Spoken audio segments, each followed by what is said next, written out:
there's an important concept that I want you to understand as well. A lot of people struggle with this industry because they think back to the way that maybe it was done when an inexperienced person came into the world of multi-level marketing and had to beg all their friends and relatives to consider their particular product or company. What I'm here to tell you today is that, look, we're not going to ask and we're not going to beg anybody to do this. We're going to motivate people to take action. We're going to tell people where we want them to go. And this is a philosophy or concept that I want you to understand. Now, I'm a college football coach. Do you think that I tell my players what to do or I ask my players to do? Of course, I tell them what to do. And in business, it works the same way. We're going to motivate people to take action based on what we're going to tell them to do. And you'll find out, if you'll trust me on this, you'll find out by telling people what to do, you'll get a greater response than if you're constantly asking people what to do. Now, there are 4 steps that I'm going to go through. And I want you to learn them verbatim. Then I want to use your own personality and your own God-given talents to maybe make this you. Not me, but make it you, because the concept is what's important here, not the way I deliver this message. Step number 1 is to be in a hurry. Understand this. Successful people are busy. And you're going to be successful, and therefore you're going to be busy because you've got this list of names that you're going to begin calling. And if you're going to spend hours with each of them, you're going to spend a lot of time creating busy work for yourself. So remember, successful people are busy, and this is going to be about a conversation that's going to last about 45 seconds or less. If it lasts longer than 45 seconds, that's your first clue that you're doing something wrong. No chit-chat either. We don't care at this particular point about their dog or their vacation that they just took. This is very succinct, and this is what it's going to go like. I'm going to call Tim, and I'm going to begin to set him up to see our presentation. So it'll be, "Hey, Tim, this is Dave Watson. Look, I don't have a lot of time right now." See how easy that is? All I did is to tell Tim that I'm busy right now, and he's beginning to get the sense that this is going to be something important because of the way I'm setting this up. Now, you might say, you know, my friends might think I'm a little bit crazy if I call and said that. No, they won't.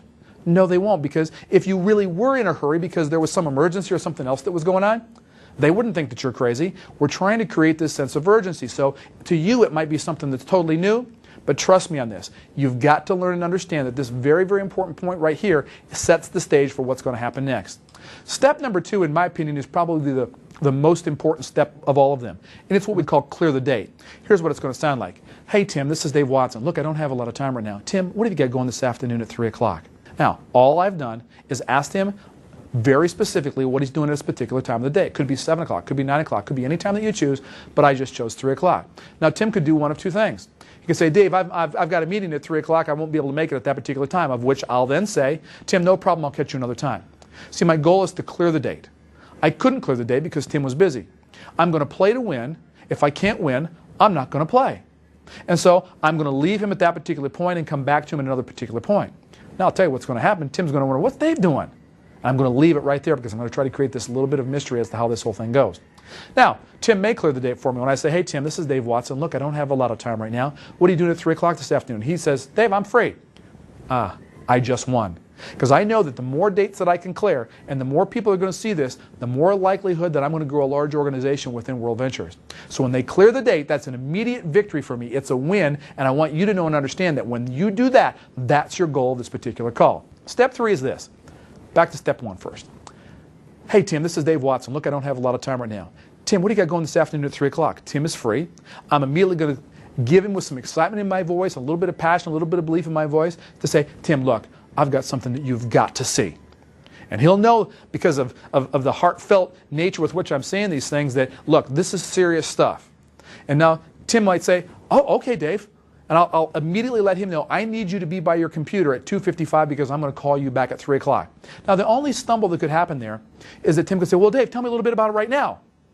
Don't fall into the trap. You've scheduled the time. That's when Tim's going to see this. So you'll immediately fall back to step number 1.